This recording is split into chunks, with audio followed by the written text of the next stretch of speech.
O relato de hoje tá longo e olha, acho que o Chris tá virando um mafioso estilo Pink Blinders. Ouça e aprenda com ele. Fica comigo nessa madrugada que aqui o terror vai rolar e vai rolar direto. Meu nome é Luciano Milici e esse é o Detetive Astral.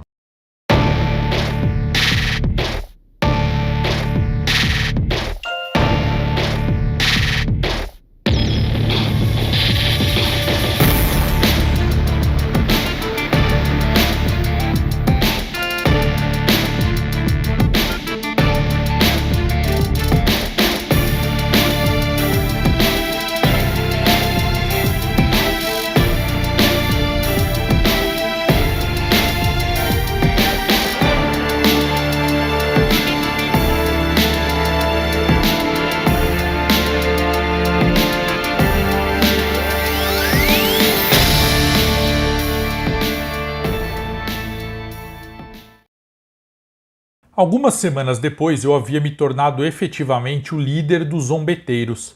Eles eram fracos, mas estavam em todos os lugares e eram maioria. Era um grupo formado por espíritos encarnados ou desencarnados que viviam para atormentar as pessoas ou que atormentaram muitas pessoas durante sua existência na Terra. Eram mestres em assustar, eram rápidos, sabiam ficar quietos quando necessário. Eu notei que os residentes do porão não tinham vontade. Isso mesmo, a força de vontade deles havia sido enfraquecida pelos anos de prisão, como ocorrem até nos cárceres na Terra. Eu não podia me esquecer do tripé que trazia força no mundo astral: vontade, moral e conhecimento. Além disso, havia a luz e o discernimento como base. A minha luz havia sido dragada, drenada. Eu era jovem e não tinha conhecimento ainda. Moral era algo impossível naquele poço de erros.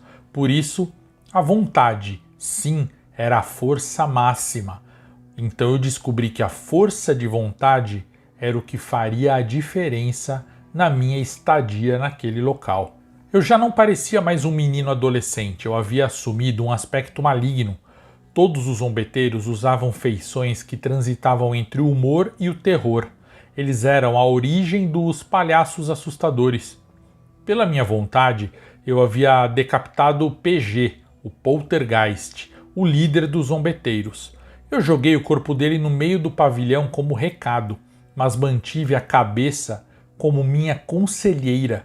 Além de ouvi-lo falar baboseiras constantemente, isso também impedia ele de renascer naquele monte de fezes. E ele gostava. Quando ele falava besteiras ou passava dos limites, eu o amordaçava. A notícia de que eu virei líder dos zombeteiros circulou rapidamente. Ser líder de uma facção, ter desfeito a turma do cemitério e ter expulsado o Coruja havia me trazido certa reputação no astral. Mesmo assim, eu estava com ódio, estava revoltado e queria mais, queria algo pior.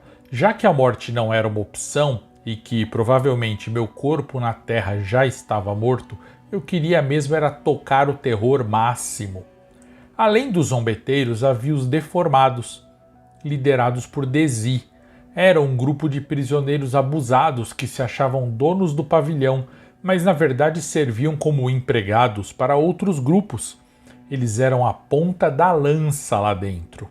Eu teria um prazer particular em derrotar Desi.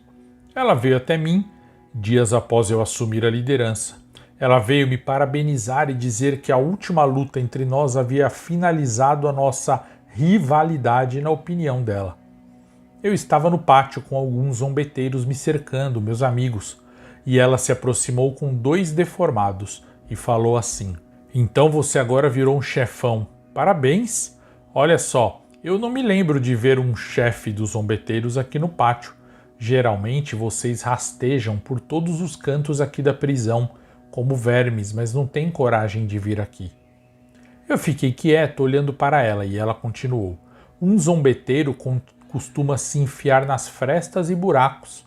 Sabia que eu já vi zombeteiros como você até no meu vaso sanitário? Olha só, volta para a escuridão, Cristiano. O comando do pátio é meu." Todos estavam em silêncio ouvindo os desaforos de Desi para mim. Sabiam que aquilo era um jogo de poder, onde Desi queria apenas que eu selasse a paz e aceitasse meu lugar nos cantos. Esse era o modus operandi dos zombeteiros e meus atuais seguidores também se sentiam desconfortáveis com a exposição que eu estava trazendo. Andei até Desi, fiquei bem perto dela e falei: "Você já parou para pensar que eu expulsei o Coruja? Já ficou sabendo, claro, das 2 surras que eu dei no Tiago? Na verdade foram 3. Eu já liderei a turma do cemitério e com poucos dias aqui eu já esfreguei a sua cara no chão do pátio." Nisso todos ficaram assustados com a minha audácia e atitude. Acreditaram que teria briga. Desi ficou abalada com as minhas palavras, como se não tivesse ainda pensado nesses meus últimos feitos. Mas eu continuei. "Você já parou para pensar que eu sou o líder máximo da facção mais numerosa aqui do porão? Que para cada soldado que você tem eu tenho 20 ou 30 a mais? Já pensou nisso? Se você trouxer 5 deformados para uma briga, eu trago 100 zombeteiros para despedaçar os seus deformados. Já pensou nisso, Desi? Hein?" Desi sorriu. Havia sido derrotada com os meus argumentos e teria que me respeitar dali em diante. Para não ficar por baixo, ela proferiu: Sim, ok, você tem razão. Será coexistência então, contanto que você não se meta nas minhas atividades. Eu trabalho para muitos aqui dentro, inclusive para o diretor. São atividades secretas e importantes." Então eu a esperei se afastar um pouco e falei alto: "Desi, acho que você não entendeu." Ela parou e se virou e perguntou: "O que eu não entendi, Cris?" Eu me aproximei dela e falei: "Não há mais deformados, querida. Você e os seus soldados trabalham para mim agora, somente para mim." Ela falou: "Como?" Eu falei: "Lembra que você disse que já viu um zombeteiro até no vaso sanitário? Pois é, sim, na verdade estamos lá também. No momento em que eu fiz isso, então eu dei um sinal e um zombeteiro trouxe a cabeça do PG, viva dentro de um pote. A cabeça piscava os olhos e sorria. Todos se espantaram e eu continuei: Então, no momento em que eu fiz isso, de cortar a cabeça do PG, no segundo em que eu me tornei o líder dos zombeteiros, eu mandei todos os zombeteiros espionarem você, descobrirem tudo sobre você, sua pequena quadrilha, seus segredos, hábitos, onde vocês guardam as coisas, os acordos que fez, quem traiu, as reuniões e conversas. Antes eles eram desorganizados, mas eu sou um menino que está na escola ainda. Eu adoro informação, Desi. E eu tenho toda a informação do mundo. Você não tem segredos para mim. Eu sei tudo sobre você. Você é a minha empregada agora. Você trabalha para mim." Todos no pátio se espantaram e Desi ficou com cara de ódio e gritou: Seu verme, até parece." Eu fiz sinal para ela se acalmar. Me aproximei dela e sussurrei em seu ouvido: "Triângulo." Na hora em que eu disse isso, seus olhos se arregalaram e ela balbuciou: Como? Como?" Escorreram lágrimas dos seus olhos. Ela estava percebendo que eu sabia de algo muito importante, sério e sigiloso para ela. Então ela baixou a guarda e foi se afastando. Mas eu, na minha arrogância, gritei: "Desi!" Ela parou e me olhou e eu ordenei: "De joelhos." Ela ficou parada e eu gritei: "De joelhos agora." Ela veio até mim e se ajoelhou. Eu coloquei a mão no topo da cabeça de Desi e gritei no pátio: "A partir de hoje, os zombeteiros e os deformados são 2 facções unidas.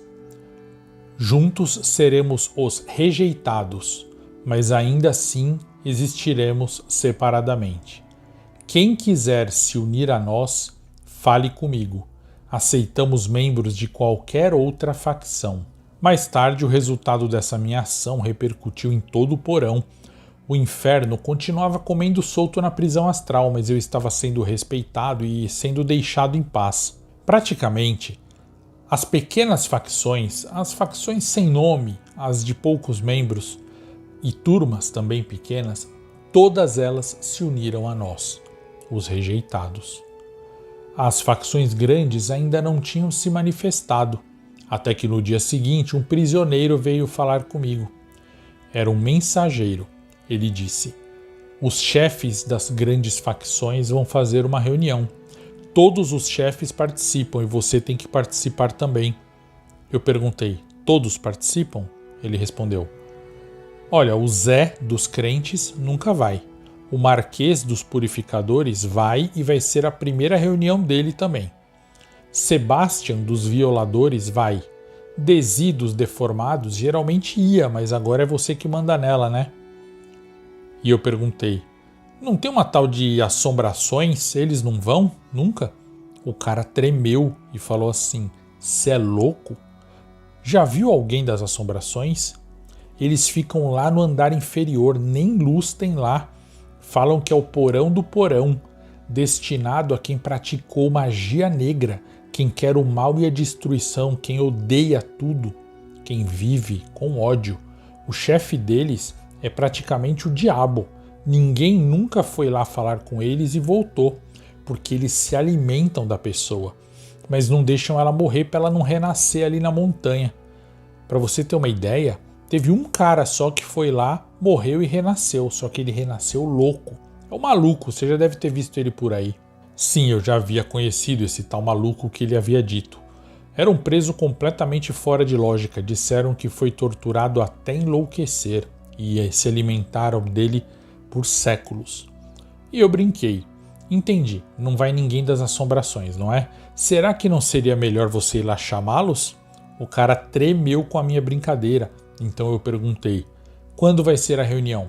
Ele respondeu, amanhã. Posso dizer que você estará lá? Eu fiquei em silêncio por 1 minuto e depois disse, semana que vem. Diga a todos que a reunião será semana que vem. O mensageiro ainda tentou argumentar, mas eu segui na minha arrogância e ele saiu com o meu recado. No dia seguinte eu estava ocupado passando pelo pátio quando o Zé me chamou. Cris, o que você está fazendo? E eu falei, eu tenho que ir falar com uma pessoa, Zé, por quê? Ele respondeu, não agora. Eu quero dizer, o que você está fazendo com a sua presença aqui? Você não precisa fazer como eu fiz e trilhar esse caminho obscuro. No final, o único caminho é o caminho que eu já te disse, o caminho da redenção. É aceitar, entender, aprender e evoluir. Eu parei em frente ao Zé, olhei bem no olho dele e disse assim, amigo, graças a você eu estou bem e feliz. Você me ajudou. Eu não acredito nesse porão reformador que você prega. Eu acredito na lei de ferro e do mais forte. É isso que funciona. Fique tranquilo que nada de ruim vai acontecer com você. Eu vou proteger você e o seu pessoal. E o Zé respondeu, não preciso da sua proteção e eu não temo por mim. Eu temo por você, Cris. Eu ri e falei, não tema, torça. E me afastei para ir onde eu precisava. Na semana seguinte, fui à reunião dos líderes. Cheguei 10 minutos atrasado de propósito. Estavam lá o Marquês, Sebastian, Desi, Zé e um guarda, que estava representando o diretor e Gaol. Eu me sentei e falei, desculpem a demora, perdi alguma coisa? O Marquês, líder dos purificadores, gritou assim, quem você pensa que é, moleque, seu mestiço? Seu raça inferior, eu sou o Marquês, o líder dos purificadores, ninguém aqui me faz esperar. Eu não respondi, então Sebastian, o líder dos violadores, um cara nojento, enorme, forte, falou assim, não esquenta com o Marquês não, Cristiano. Nós sabemos que os purificadores nunca souberam fazer amizades. Eu sou Sebastian, quero ser seu amigo, nossas facções podem se agradar mutuamente. Quase vomitei de nojo, mas eu me virei para a mesa e falei assim, estou feliz em ver o Zé aqui, disseram que você nunca vinha, Zé. E o Zé respondeu, realmente eu nunca vim, eu nem chego a ser um líder, mas eu tenho uma cadeira aqui como todos têm. Eu vim por sua causa para ver como você agirá, Cris. Eu ignorei e me virei para Desi e perguntei, o que faz aqui? Ela gaguejou e falou, é que eu sempre venho nas reuniões dos líderes e pensei que seria bom ter a minha presença e... Eu a interrompi. Levante, saia da cadeira agora. Ela respondeu, Cris, espera, eu acho que... Eu bati na mesa. Sai da mesa. Desi se levantou e eu dei outra ordem. Não é para sair da sala, apenas da mesa. Fique aí quietinha, encostada em um canto para ver, ouvir e espalhar tudo o que conversarmos aqui e não for sigiloso. Contrariada e com ódio nos olhos, Desi se levantou e falou: Você vai ver, Cristiano. Então encostou na parede. Eu perguntei a todos na mesa: Qual é a pauta? O que discutiremos? E Sebastian falou: Na verdade é porque o diretor, representado aqui pelo nosso amigo carcereiro, sempre dá uma quantidade de elementos de luz para nós líderes. E nós distribuímos ou consumimos como quisermos. Exceto o Zé aqui, que sempre se recusou. A quantidade é sempre dividida igualmente entre nós, com a garantia de que nós manteremos a carência, a violência e esse clima caótico e reformador que todos concordamos ser ótimo, não é, Zé? Até você gosta do inferno que isso aqui é, não é não, Zé? O Zé ia responder, mas eu cortei e falei: E qual é a quantidade desses elementos de luz? Como isso funciona? E o carcereiro explicou. Nosso chefe Gaol leva todo começo de mês para os líderes 30 produtos de luz. Aí cada um usa como quer. E eu falei: Quanto dá isso ao todo?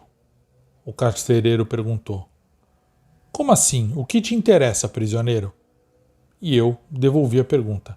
Quanto isso dá ao todo? Responda. Antes que o carcereiro respondesse, o Marquês falou: Faz as contas aí, idiota. Nós, os purificadores, pegamos 30. Os tarados dos violadores pegam mais 30. Vocês, zombeteiros, pegam 30. É isso, 90. 90 produtos de luz. Eles ficaram em silêncio após o Marquês responder, então eu me intrometi. Pessoal, por que vocês querem me enganar?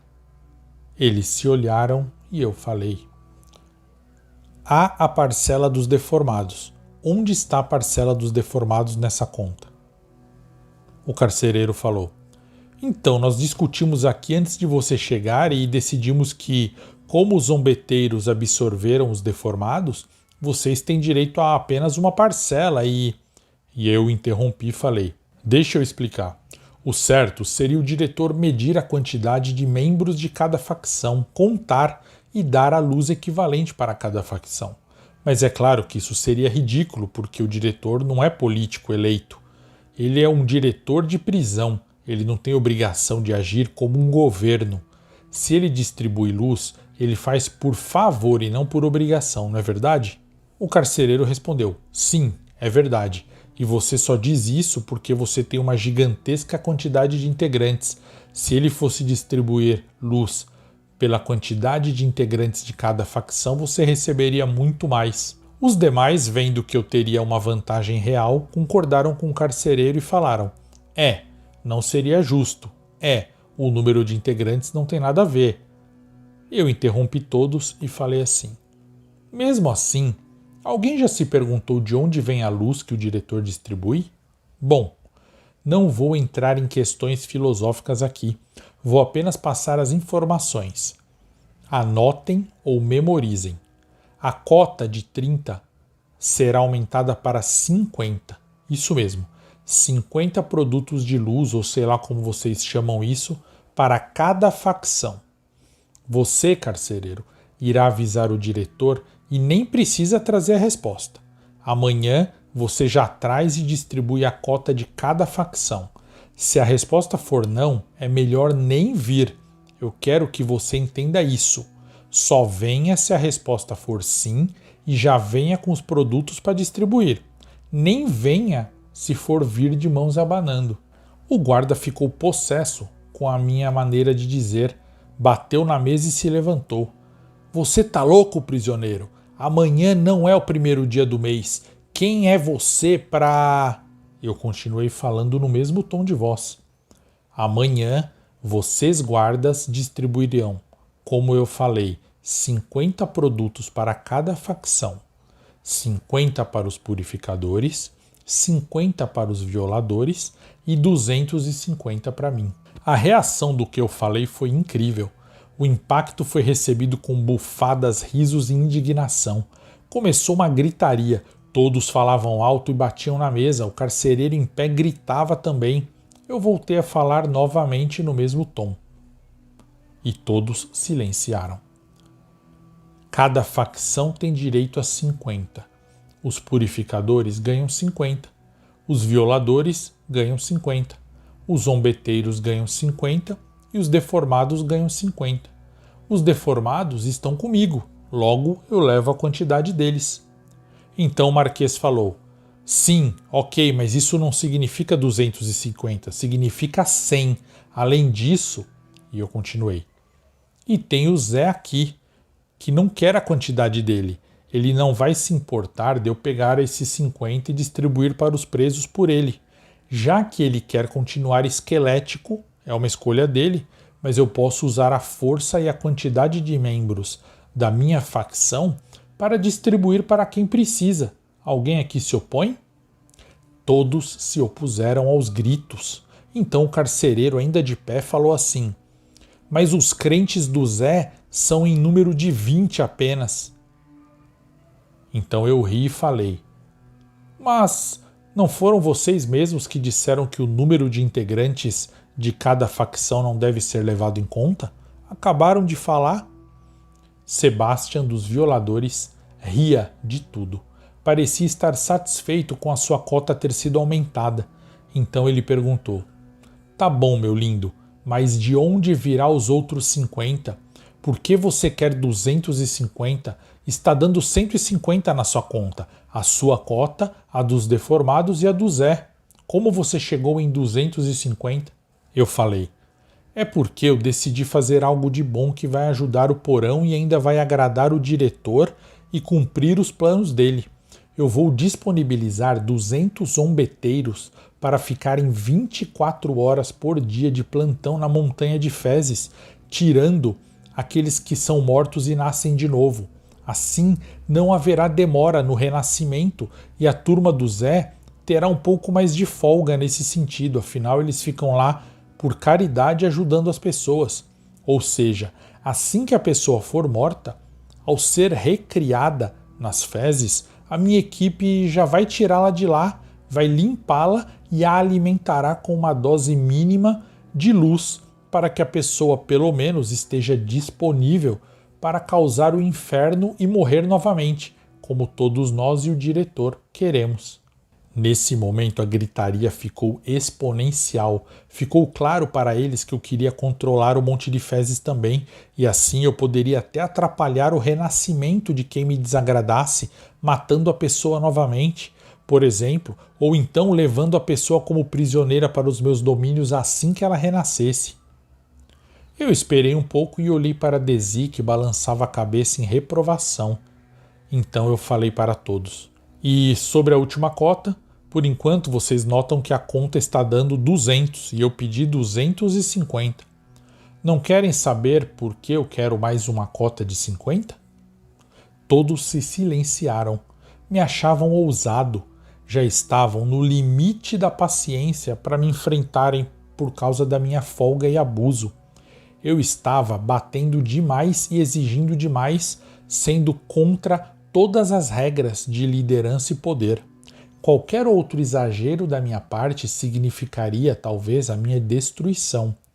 Mas eu já havia planejado tudo com calma antes, então eu falei: a minha última cota, na verdade, não é minha, não é para mim. Eu achei muito deselegante da parte de vocês quando eu fui chamado para essa reunião e vi que nem todos estariam presentes. Por isso, tomei a liberdade de conversar com um líder que anda meio esquecido e desvalorizado por aqui, e ele ficou com bastante raiva quando soube que o diretor distribuía luz e que ele não era contemplado. Não é mesmo, Vassago? Nesse instante, tudo escureceu na sala. Moscas entraram no ambiente. Um cheiro de morte tomou conta e a temperatura caiu um pouco. Entrou um ser na saleta de reunião. Era alguém com quase 3 metros de altura, mais de 180 quilos de músculos. Tinha pele marrom, grossa, cheia de sulcos como uma árvore. Parecia exatamente uma casca de árvore.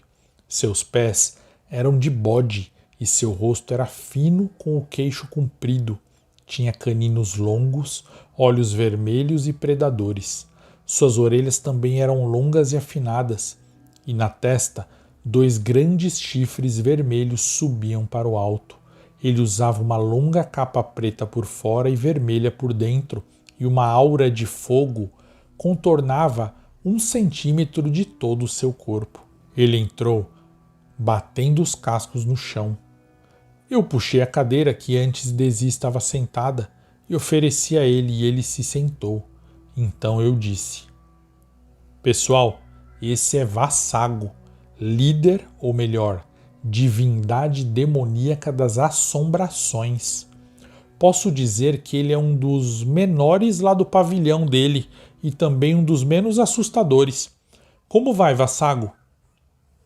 O ser respondeu: Muito melhor agora, meu amigo Cristiano. O carcereiro se sentou com medo. Todos ficaram em silêncio de boca aberta e profundo terror. Coloquei minha mão no ombro de Vassago e falei a todos: O meu amigo aqui está chateado e muito ansioso. Lá embaixo, no escuro e nas trevas, ele e seus súditos estão seriamente pensando em subir.